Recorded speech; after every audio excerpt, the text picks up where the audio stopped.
como que eu vou criar programas de prevenção? Como que eu vou me utilizar das ferramentas de prevenção se eu não sei o porquê que aconteceu esse acidente? E essa resposta, ela vem de um processo estruturado, adequado de investigação. Não necessariamente uma investigação de alguém externo, mas que a empresa tenha condições de desenvolver esse processo interno. E com isso, certamente, você entendendo por que aconteceu o acidente, qualquer ação que você faça futura, ela se torna muito mais...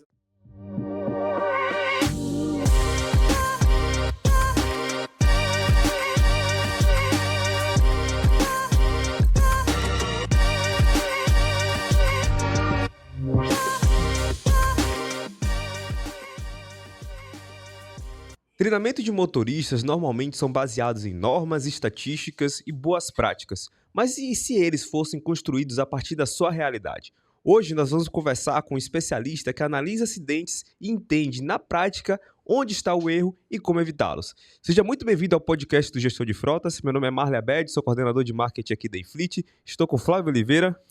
Fala, Marley, tudo bom? Bom estar de volta. É uma satisfação fazer esse programa, né, esse podcast, porque, como já falei em outras vezes, falar de temas importantes para o gestor de frotas num ambiente que é tão dinâmico, para mim é apaixonante. Então, eu vivencio gestão de frota todos os dias, estou há 17 anos trabalhando com esse setor e para mim é extremamente importante levar informação relevante para o gestor de frotas. Então, não perca os episódios. O último não pude estar presente, estou presente de volta, viajando um pouco aí para poder levar a informação diretamente, de forma presencial. Muito obrigado pelo grande desafio que vocês me dão todos os dias. Boa, bem-vindo de volta, Flávio. Valeu. E de fato, né, quando a gente fala aqui sobre gestão de frotas, é uma área muito abrangente, a gente precisa falar cada vez mais de temas diferentes, né? Isso. E não é à toa que a gente está chegando quase aí nos 80 episódios, né? 80 episódios. Então, e vai chegar no 100, no 120, 150 e por aí vai, porque a gestão de frotas, ela...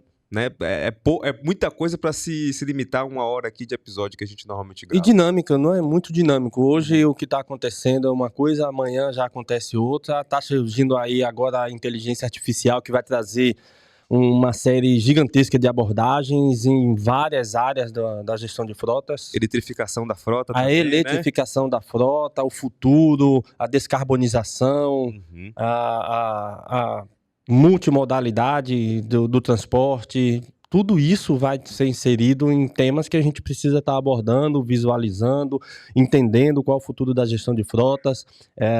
Esse tema em si, gestão de frotas, ganhou muita força depois da pandemia. Sim, né? Nós tivemos aí a logística como um todo. A logística como um todo ganhou uma visibilidade muito grande.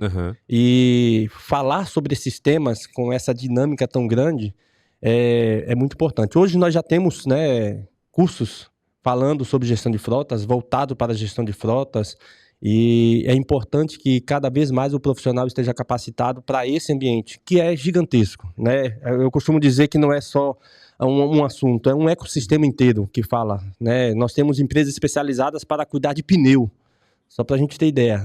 É um item do veículo e numa frota nós temos empresas especializadas para cuidar de pneu. Então, só para a gente ter ideia da grandiosidade que é tudo isso. Perfeito, perfeito. E a gente falou muito sobre coisa nova, né? Mas uma coisa aí que assombra a gestão de frotas, a logística há muito tempo, são os acidentes. Sim. Né? E aí a gente trouxe um convidado muito especial que está retornando aqui ao nosso podcast. Né? Excelente retorno. Um excelente retorno, exato. Um profissional extremamente capacitado, que é o Márcio Montesani. Márcio, seja muito bem-vindo. Fica aí o espaço para você se apresentar, né? A gente falou que você viria mais uma vez e realmente veio, porque realmente aquele episódio, apesar de ser rico, ainda faltava muita coisa para a gente discutir, né? Porque a gente sabe qual é a abrangência. Então, Márcio, conta um pouquinho aí da sua história e conta um pouquinho do que a gente vai falar hoje. Primeiro, obrigado pelo convite, pelo retorno a esse evento. Eu entendo que eventos que você leva a informação é quase que um mini curso para o frotista, para a empresa que tem frota, e esse tema ele é muito relevante porque no mundo cada vez mais competitivo, O acidente de trânsito ele representa uma parcela muito grande do prejuízo. Não só um prejuízo material, mas você tem vidas envolvidas num evento como esse, né? Então, qualquer evento que tem como objetivo levar o conhecimento, levar informação, levar ferramentas técnicas para que a empresa consiga administrar e reduzir o acidente, sempre é muito bem-vindo. E agradeço demais esse convite para o retorno. Show de bola, Márcio. Então, pessoal, hoje a gente vai falar, né, qual é o papel da perícia de acidentes para treinamentos de motoristas, né? Então, falando um pouco mais sobre isso, né, basicamente o que é que a gente pode fazer dentro de treinamentos ali que evitam acidentes, né, de forma direta. Como eu já tinha introduzido aqui o episódio, a gente fala muito de treinamentos baseados em normas, eventualmente estatísticas também ali com a telemetria, a videotelemetria, vendo o que é que tem de mais incidência, né? Isso. E boas práticas. Mas quando a gente fala sobre algo que aconteceu de um acidente, né, é importante que a gente pegue todo o aprendizado, todo o contexto daquele acidente, para que de fato a gente consiga ali estar treinando o motorista de melhor forma possível. E aí, Márcio, já vou com a primeira pergunta, tá? Vamos começar pelo básico. Qual é o objetivo principal de uma perícia de acidente de trânsito? Ótimo. Até pro pessoal que está nos assistindo se localizar, né? Para quem não me conhece, eu atuo nesse mercado de investigação de acidentes. Esse ano completo 25 anos e já à frente da empresa Núcleo de Perícias, já investigamos mais de 20 mil acidentes.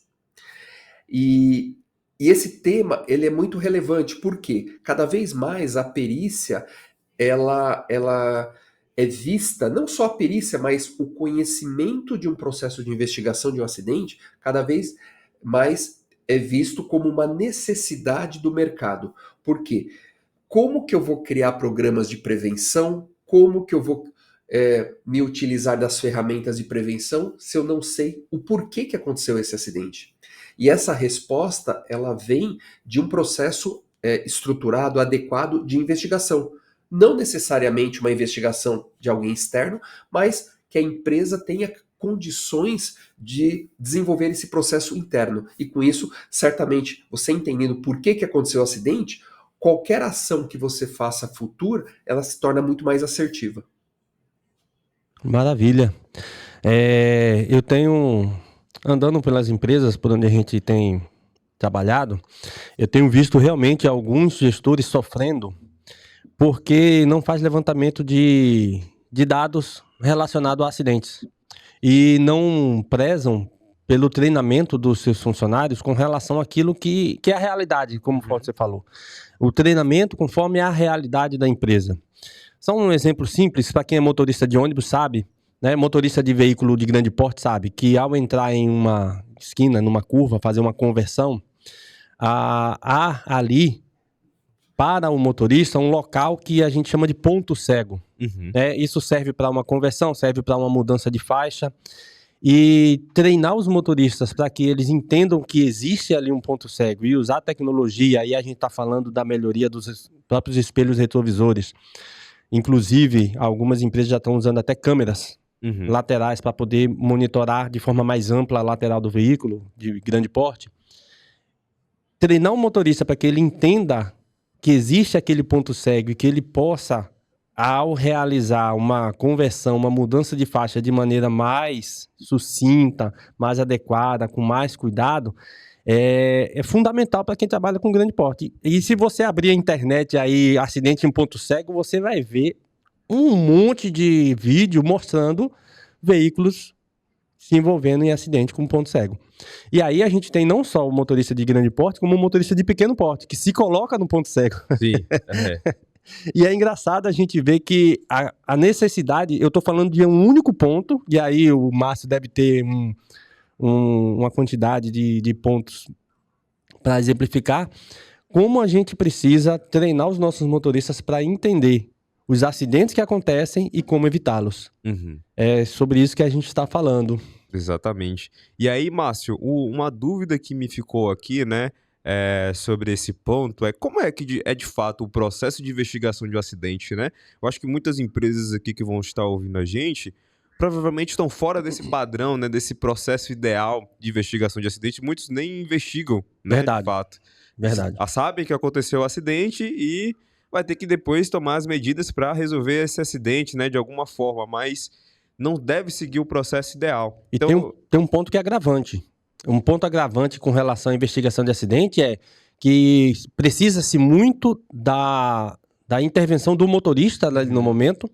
Os gestores, às vezes, até sabem o que fazer, mas o motorista em si não comunica, não fala, não registra, não faz nada e o gestor fica de mãos atadas, porque já mudou muito o cenário do acidente e aí precisa de uma outra força-tarefa, e aí o Márcio pode falar melhor do que eu, uma outra força-tarefa para poder buscar novos vestígios que muitas vezes podem ter se perdido e que teriam coletado muito mais fácil pelo agente que está lá, o motorista. Perfeito. Conta pra gente, Márcio. Então, na verdade, quando você fala de um processo de investigação, nós dependemos de uma matéria-prima que se chama vestígio. Uhum. Quanto mais rápido eu consigo fotografar, registrar, identificar esses vestígios, melhor a qualidade do material para eu estudar esse acidente. O que nós entendemos que é o ideal, o motorista ele tem que ser treinado para saber realmente tirar uma fotografia adequada. Por quê? Eu sempre brinco, o motorista é o primeiro representante da empresa a estar no local do acidente, ou seja, ele que se envolveu. Isso. Então, só que tem um conceito. Por que eu, motorista, vou perder meu tempo em tirar fotografia? Esse é o ponto. Se teve algum tipo de lesão corporal, ou seja, alguma vítima leve, média ou até uma vítima fatal, no inquérito policial é o motorista que pode responder por homicídio, por lesão corporal. Então ele tem que ser conscientizado que ele é o maior interessado em buscar elementos até para se defender, para mostrar que o acidente não foi, de repente, como estão acusando ele. Então, o primeiro estágio é, se o motorista, claro, se ele tiver condições físicas, né, ele não se machucou, condições emocionais, ele iniciar um trabalho de coleta de informações, vestígios, fotografias, posições aonde cada veículo parou. Então, são elementos importantes que ele tem que aprender. No segundo estágio, a empresa, muitas das vezes, ela envia um representante para o local. Esse representante tem que saber o que fazer. Por quê? Porque muitas vezes um posicionamento de um vestígio, um posicionamento de um veículo, a foto se torna até autoexplicativa, ou seja, só pela fotografia você consegue entender quem que é o culpado pelo acidente. Então, o primeiro estágio é esse, é aprender a coletar informações. Depois, o próximo estágio, ele é um estágio mais avançado, que eu preciso interpretar essas informações. E aí, com essa interpretação, eu chego numa conclusão dessa investigação. Essa segunda fase, eu queria já ir para a segunda, eu não vou nem... A segunda fase, na fase de interpretação, qual a ferramenta para interpretação? A ideia de perguntar sobre a ferramenta é porque na interpretação tem muita gente que vai ver ali, porque ele estava assim, o outro estava assado. Mas qual a ferramenta principal para interpretar um acidente? É sempre uma norma, sempre o código de trânsito, é sempre a direção defensiva, é tudo junto? Como é que funciona? Ótima pergunta. Então, vamos lá. A primeira etapa é a coleta de informações, dados, fotografias, elementos que vão... É como se eu juntasse as pecinhas de um quebra-cabeça. Na fase seguinte, que é uma fase de análise e interpretação, eu vou montar esse quebra-cabeça.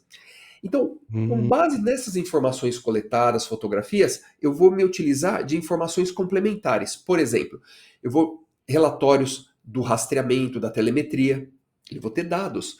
Eu posso ter informações complementares das condições de manutenção desse caminhão, jornada de trabalho desse motorista, treinamentos que ele passou, problemas de saúde. Então, eu vou buscar mais informações complementares.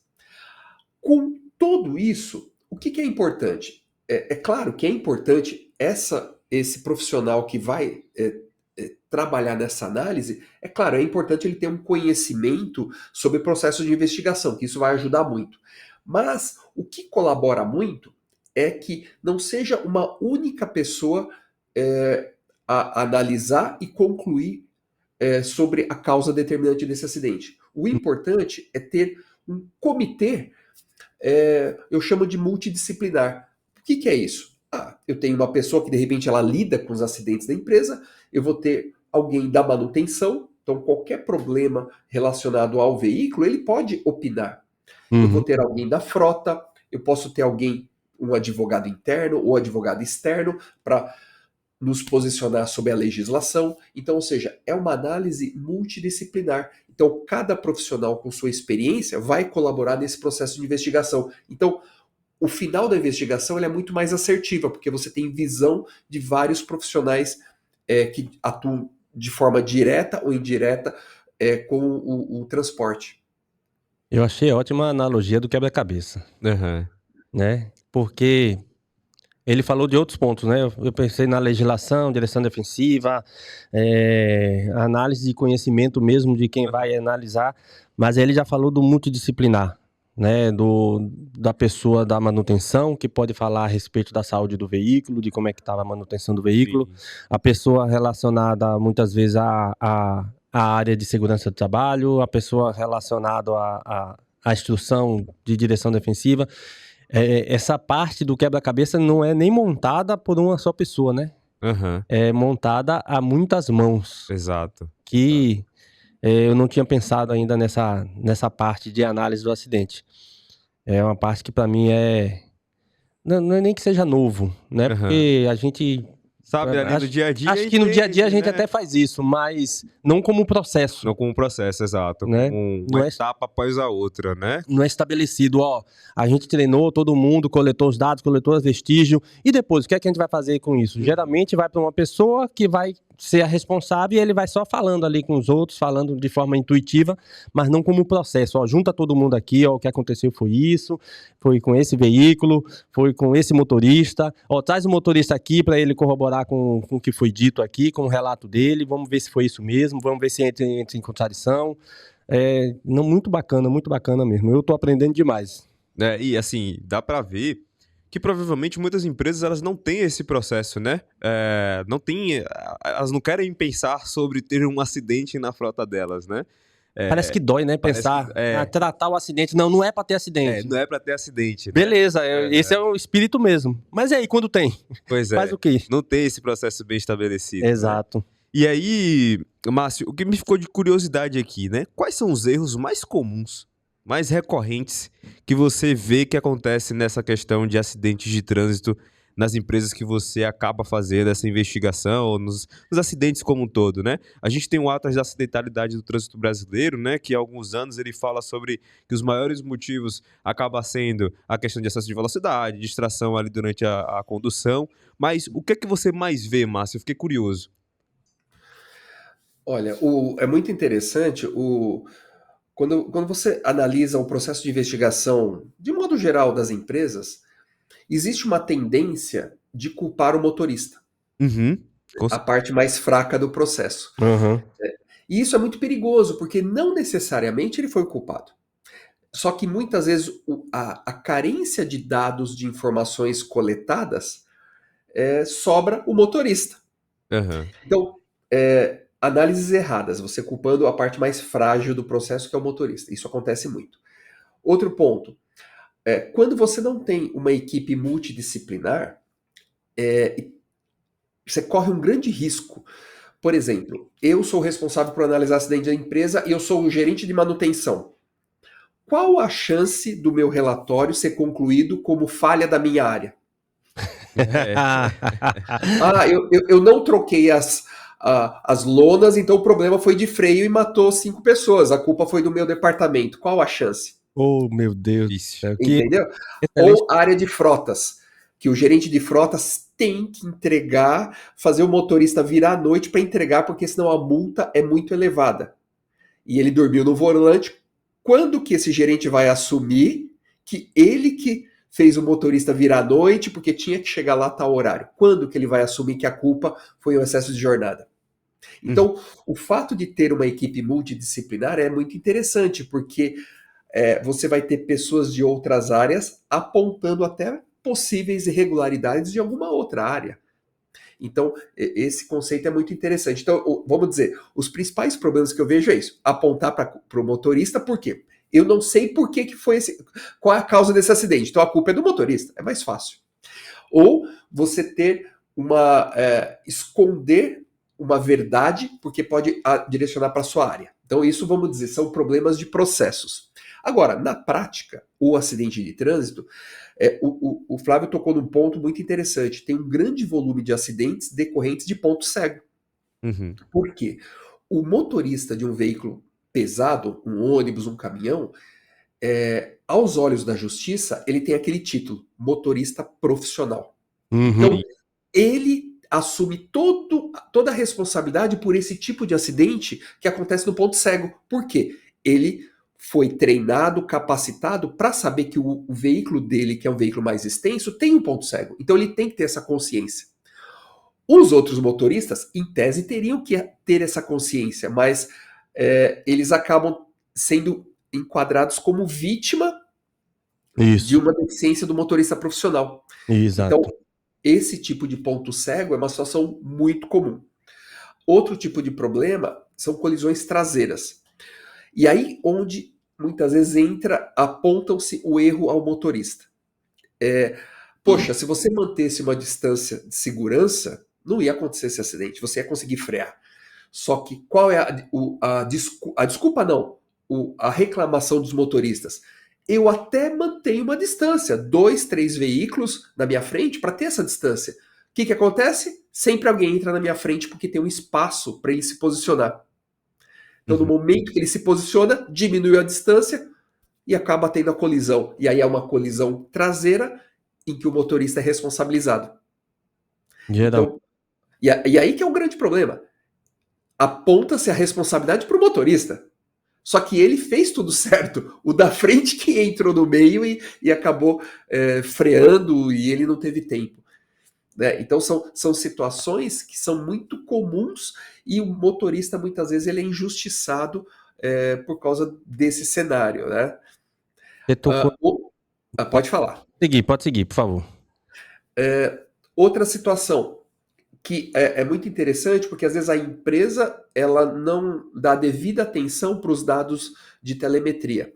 Ou seja, aquele motorista que sempre tem um excesso de velocidade apontado, aquele motorista que sempre entra numa curva com uma velocidade acima do que devia. Ou seja, você tem indicadores lá da curva que ele entrou numa velocidade de aceleração, vamos dizer assim, que a telemetria informa que ele entrou numa velocidade maior do que devia. Ou seja, esses quase acidentes desse motorista já denuncia o perfil mais agressivo desse motorista. O que significa? Em algum momento é ele que vai se envolver no acidente. Então você já tem informações preliminares do perfil de condução dele. Ou seja, ele vai ter que ser treinado, informado, advertido, porque ele já está mostrando que o quase acidente, em algum momento, ele vai concluir essa atividade que é o acidente que ele ainda não conseguiu. Aí o ponto que você tocou que é interessante é a culpa do motorista, né? A culpabilidade do motorista que sempre acontece e parece que é instantâneo e intuitivo para gestor de frota, para o pessoal da manutenção. É sempre o motorista que é culpado, que é errado. E eu queria falar para o gestor de frotas diretamente que, Márcio, isso não acontece só porque o pessoal da manutenção não sabe de um problema, ou o pessoal do tráfego, o pessoal de escala, não sabe que botou o motorista para trabalhar numa escala mais apertada ou mais longa. Muitas vezes, até quando isso acontece, o culpado é o motorista, né? Mas você saiu com o carro e não viu que o freio estava ruim. E quando você viu, você não falou nada, você continuou rodando. Você que deveria ter dito que estava cansado e com sono, que não poderia ter cumprido a jornada. Até quando acontece Aí a gente volta para uma questão que a gente falou um pouco antes, da questão das empresas não querer falar sobre acidente. Aham. Porque a ideia é que o acidente não ocorra, e a gente adora essa ideia. Mas não falar sobre o pós-acidente para que do acidente a empresa tire lições para entender, não, esse acidente aconteceu porque o motorista estava cansado numa jornada muito longa e a gente precisa evitar isso a todo custo. Uhum. Que isso seja algo assim extremamente difícil de acontecer, que não aconteça na nossa empresa. Porque quando isso acontece, a gente está sujeito a esse tipo de acidente. Assim como os dados da telemetria. Sim. Os dados da telemetria estão mostrando quem são os motoristas mais agressivos. E aquilo ali não é tratado, não tem uma advertência, não tem uma conversa, não tem um treinamento, não tem um desligamento sequer para um motorista que seja mais agressivo e que, de repente, está consumindo muito combustível, está agredindo mais o veículo, está sendo menos eficiente na frota. Não há nada de efeito, então a empresa se acha no direito de não ser responsabilizada quando o acidente acontece. Então a responsabilização do motorista é muito fácil nas empresas Uhum. e não tirar lição nenhuma, tanto do acidente quanto do que está acontecendo dentro da própria empresa, é culpa do gestor, sim. Ou ele atenta para essas coisas que estão acontecendo dentro das empresas e com relação aos acidentes, como foi que aconteceu e por que aconteceu, para tirar lições disso, ou então isso vai virar um ciclo vicioso e nunca vai terminar. Exato. E o motorista, às vezes, é carente dessas informações também, né? Sim.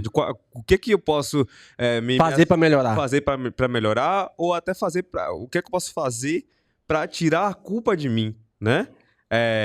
Ele vai ter pouco poder argumentativo para dizer, não, essa aqui a culpa não é minha, porque X e Y coisa tava com essa informação aqui que tava ruim, a pasta de freio tava ruim, coisas assim, né? Que é uma coisa absurda que acontece nas empresas e que Aham. toda empresa que eu vou, eu falo com o motorista, se tiver alguma situação que bote em risco a operação, comunique e se dê o direito de negar. De negar, exato.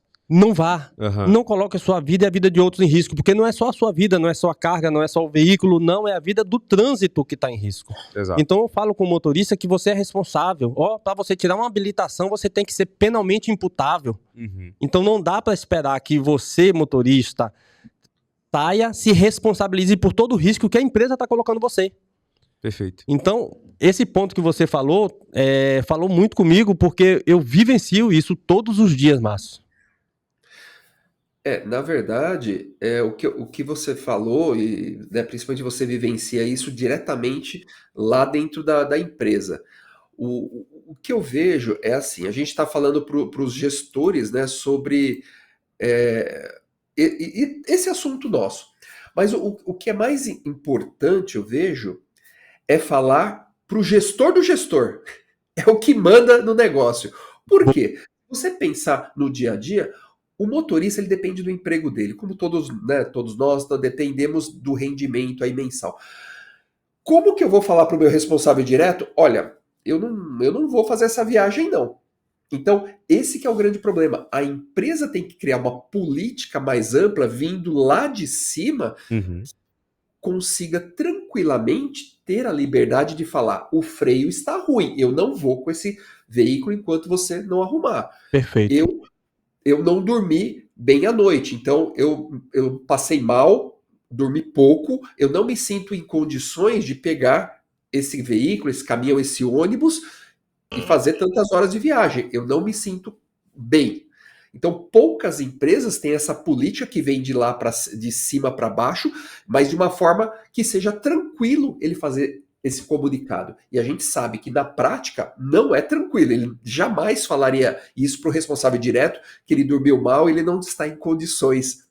Né? Não sei se o Flávio concorda com isso que eu falei, já que ele está no dia a dia lá dentro da empresa. Plenamente, plenamente. Há um medo exacerbado dos motoristas em negar uma viagem para manter os seus empregos, porque quando eles fazem isso, por mais que todo mundo entenda que ele esteja correto, e isso é unânime, Uhum. quando você conversar com todo motorista vai entender, não, tá certo mesmo, se o carro tá ruim, não é para sair, é para arrumar.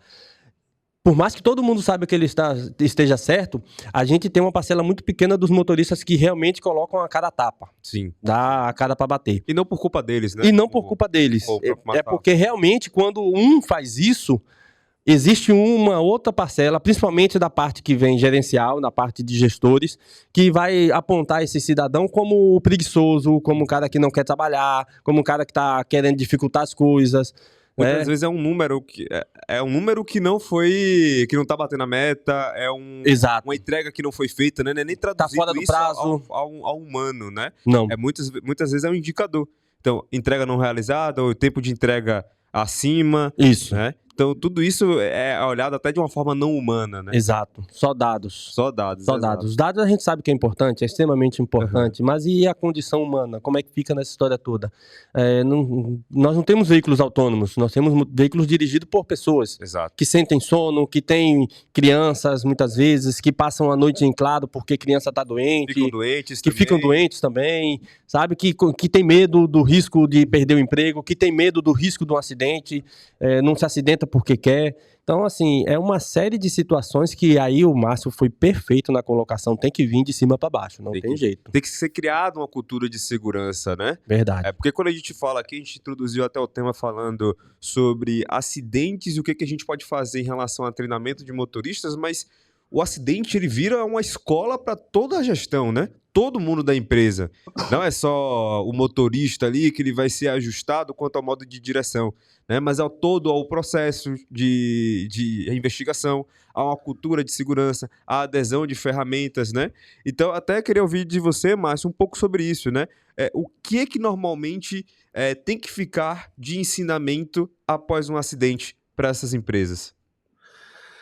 Eu vou até trazer um conceito jurídico, né, que é muito importante a empresa ter essa consciência. Aconteceu um acidente com vítimas. O seu caminhão, o seu ônibus, né, em função do acidente, se envolveu em um acidente e saíram vítimas. Na justiça, quem tem que provar alguma coisa? Quem tem mais poder econômico. O que significa? Se seu veículo se envolveu com um veículo de uma pessoa física, o seu veículo, pessoa jurídica, normalmente tem mais dinheiro do que a pessoa física. Logo, aos olhos da justiça, você, empresa, tem que provar. Então não basta, a outra parte pode falar o que ela quiser, mas se a empresa não conseguir provar, ela vai perder o processo. Sabendo desse conceito, a empresa tem que buscar ferramentas, elementos para levar para a justiça para mostrar que ela não tem culpa. Isso é uma investigação, são fotografias, é todo um processo que ela tem que levar para mostrar que ela não tem culpa. Se ela ficar só na figura de que eu não tenho culpa, ela vai perder, porque ela não conseguiu provar. Então esse é um ponto que qualquer empresa tem que se mexer para criar processos internos para isso. Só que, como você falou, o acidente ele traz várias lições. Então, por que aconteceu esse acidente? Então, é muito importante a empresa investir nesse processo para descobrir o porquê. Porque quanto custa para a empresa um caminhão parado? Um veículo parado, um ônibus parado? Quanto custa isso? Dependendo do tamanho da frota, ela não tem seguro, ou seja, ela perdeu esse veículo. Ela vai ter que repor esse veículo. Fora o problema social. Poxa, seu motorista pode ter se machucado, morrido, né? Ou, em função do acidente, morreram outras pessoas, se machucaram outras pessoas. Então, o custo direto e indireto de um acidente ele é muito elevado.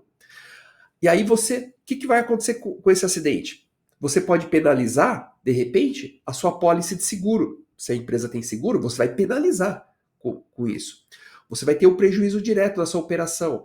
Você talvez não entregue essa carga, você vai ter uma multa, muitas vezes, do seu cliente. Então, você tem várias implicações diretas e indiretas com o acidente. Então, ou seja, a empresa realmente não tem que ser a política de prevenção, só aquele cartaz que você vai pôr na parede e aquela palestrinha na semana do CIPA. Não, realmente tem que partir de uma política lá de cima para baixo, de, poxa, eu tenho que entender o porquê que aconteceu o acidente para eu criar ferramentas para que isso não ocorra mais, né? E são processos, são políticas que realmente não é só de cartazinho, tem que realmente implantar, porque tem o lado social, ok, mas financeiramente a empresa se beneficia com a redução de acidentes. Perfeito. Eu acho que eu nunca vou esquecer dessa brincadeira que um cliente fez aqui, né? E e eu sempre repito nos episódios, né? Teve um cliente, Márcio, que falou que era mais vantajoso fazer um sorteio de uma Ferrari para os motoristas em caso de não ter acidente do que enfrentar um custo de um acidente, né? Para você ver realmente a dimensão de É. quanto que chega, né, a um custo de acidente. E tem custos indiretos e indiretos, como o próprio Márcio falou, né? Tem o custo da marca, que é um custo que a gente não consegue Não nem consegue mensurar. mensurar, né? O veículo que bateu foi da empresa X, não foi o motorista Flávio que bateu É. o carro, né? Então fica manchado também ali a empresa, né? O impacto ambiental, às vezes, que pode acontecer, a depender do que você está carregando, ou se teve vazamento ali de combustível, né? E etc.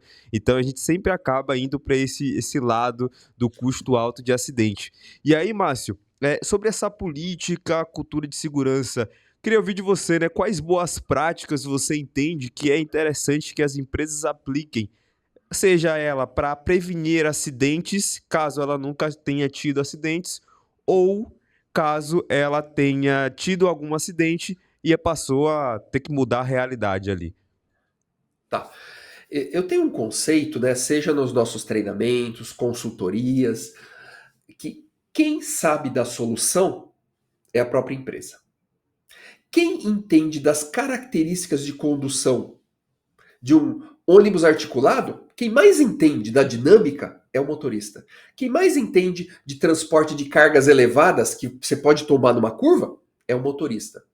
Então, Uhum. o consultor que vem aqui de fora, ele não tem a solução. Ele pode ensinar a empresa com algumas ferramentas a enxergar o problema. Isso. Esse é o conceito. Então, o que eu vejo? A empresa, a primeira. Você quer reduzir acidentes, você quer prevenir acidentes, você tem que entender por que você se envolve em acidentes. Essa é a pergunta. Hum. Não adianta você ter um curso de direção defensiva genérico. Vou te dar um exemplo. Imagina que eu tenho uma empresa com várias operações. Eu tenho uma operação de transporte, um exemplo, de bebidas. Ele faz entrega bar em bar. Uma Hum. entrega local. Área urbana, baixa velocidade, muito veículo envolvido, trânsito, é um tipo de dinâmica. Só que na minha operação eu transporto bebida de um estado para outro. Estradas, alta velocidade, grande quantidade de horas dirigindo. Eu tenho na mesma operação, na mesma empresa que lida com bebidas, operações distintas. Então, ou seja, eu não posso aplicar o mesmo programa para as duas operações. Talvez um percentual do programa sirva para as duas, mas cada operação pode ter uma característica distinta. Talvez a distribuição local, o motorista anda 2 quilômetros, para, desembarca, ajuda a descarregar. Talvez ele nem tenha tempo de ter sono. O motorista que está na estrada dirigindo 1, 2 horas, o sono pode ser um problema sério para esse motorista. Então, se ela conseguir enxergar os problemas reais de cada operação, ela consegue implementar uma ação muito mais efetiva para cada tipo de operação da empresa. Perfeito.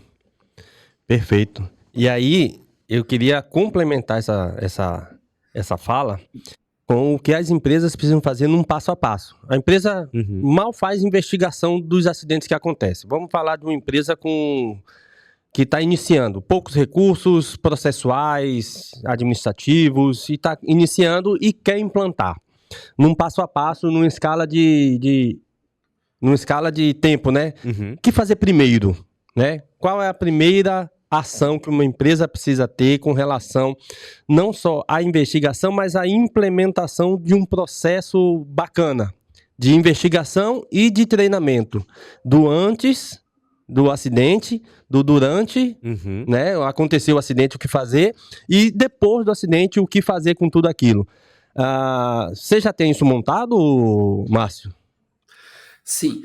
Na verdade, quando a empresa é grande, estruturada, ela tem uma área que só lida com acidentes, ela tem uma área de segurança do trabalho, ela tem treinamentos, ela tem plataforma de cursos, ela tem toda uma estrutura, né, para lidar com acidentes. Agora, e a empresa pequena? Ela não tem essa estrutura. E aí que é o detalhe, na gestão da empresa, o dono da empresa, quando ele começa a empresa, ele é o gestor operacional, ele é o vendedor, ele é o cara do marketing, ele é o cara que compra peça. Só que ele esquece que ele tem que entender um pouquinho de acidente. Por quê? Porque às vezes um único acidente pode fechar a empresa. Exato. Pode ter um problema ambiental.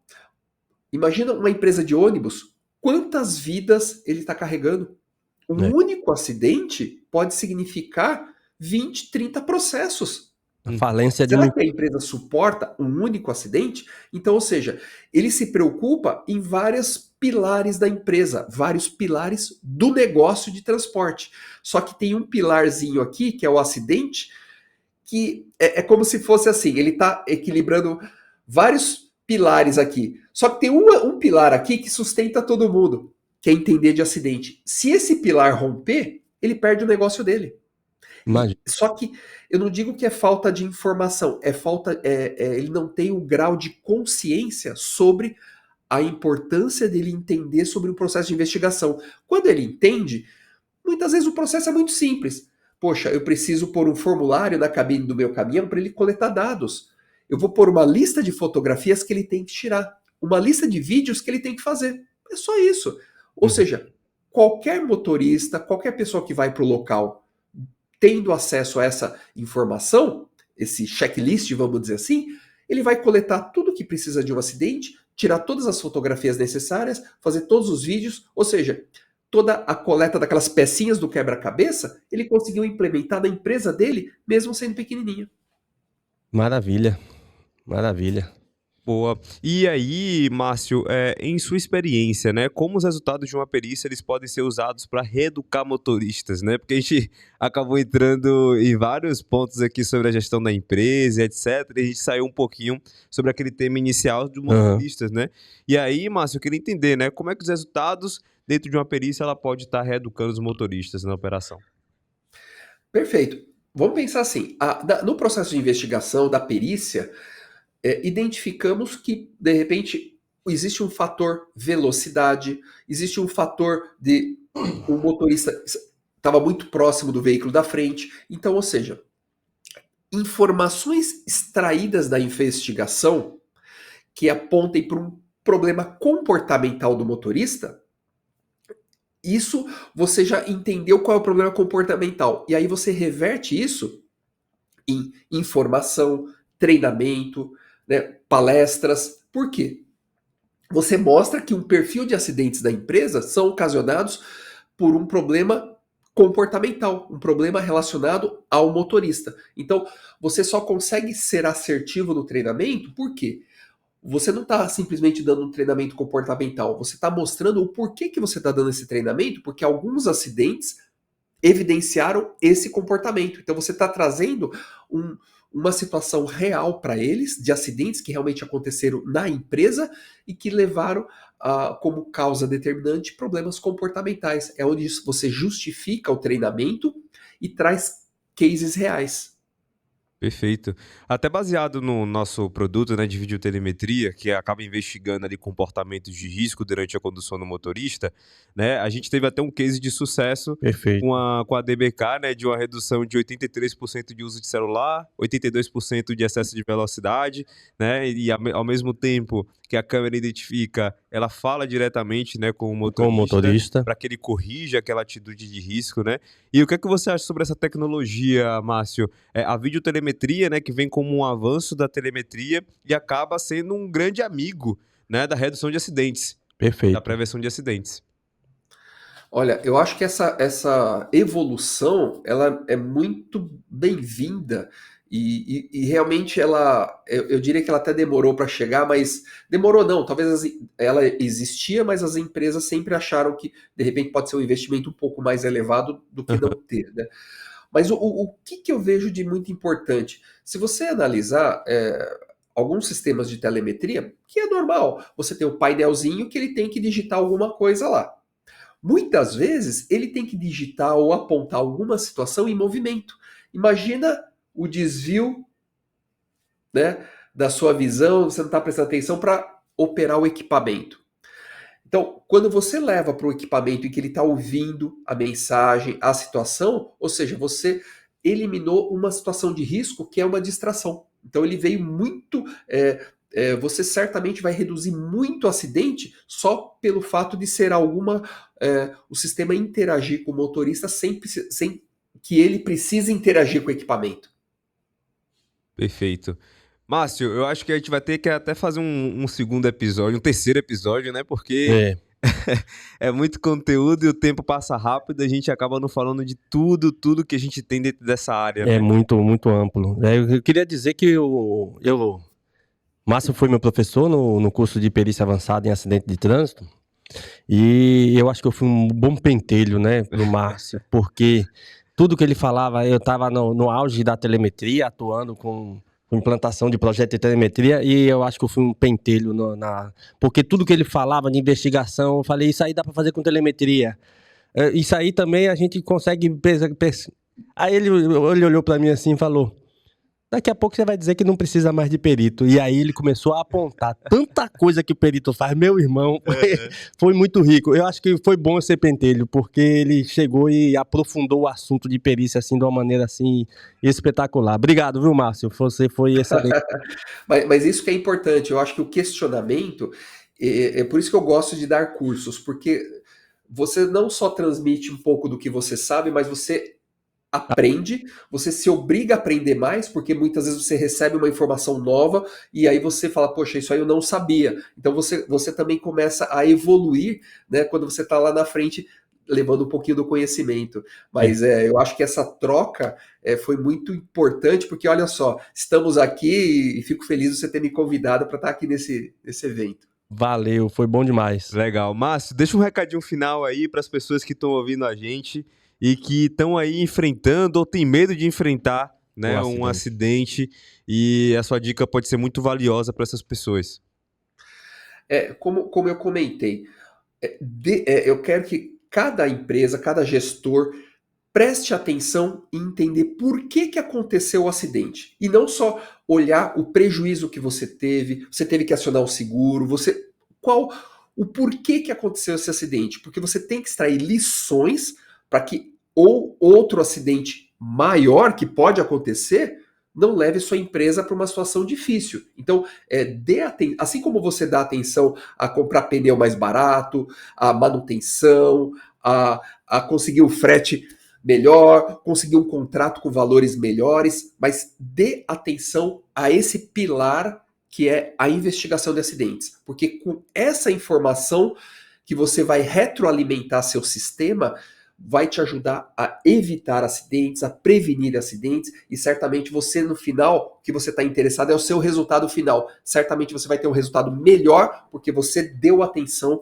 a esse processo de análise de acidente de trânsito. Perfeito. Então você que está aí de casa ouvindo a gente, né?